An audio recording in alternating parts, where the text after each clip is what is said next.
morning, pretties! Ito na nga yung part 2 ng ating camping. Late na nga kami nakatulog ni Sir Amo pero magiging morning person for today's video. Hindi nga kami gumigising ng ganito kaaga pero ngayon ay talagang nag-alarm kami. Paano ba naman kasi manghihinayang ka kapag hindi mo nakita yung sea of clouds ng ganitong oras? Past 6 AM na nga ito at feeling ko ay medyo late pa rin yung gising namin. Sobrang peaceful nga ng lugar na to at ang tahimik din talaga. Ito pala yung kanilang pool area at mas mataas pa siya sa mga clouds. Nagka-close pala ito ng 8 PM at magbubukas naman ulit ng 8:30 AM. Pagkagising nga namin ni Sir Amo ay nagmuni-muni at naglakad-lakad muna kami sa paligid.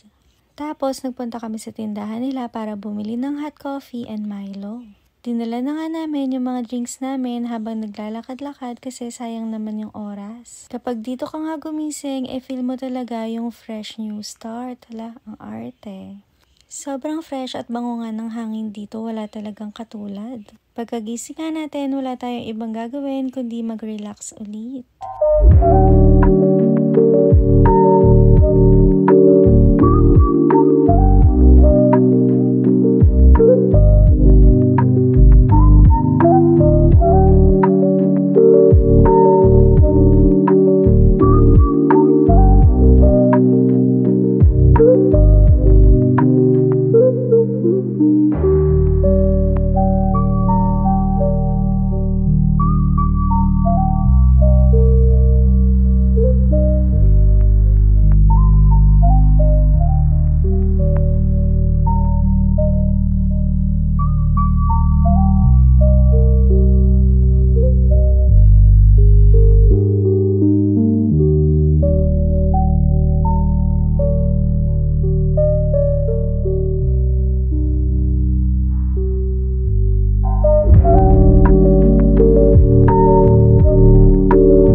Sa sobrang lamig nga dito, hindi pa rin natutunaw yung mga yelo na binili namin kahapon. Malamig pa nga din yung mga drinks namin dito at nasobrahan yata yung bili namin kaya madami pang natira. Busog na busog nga kami kagabi kaya hindi na rin namin nagamit yung mga chocolates para sa s'mores. After nga namin maglibot, finally andyan na yung haring araw.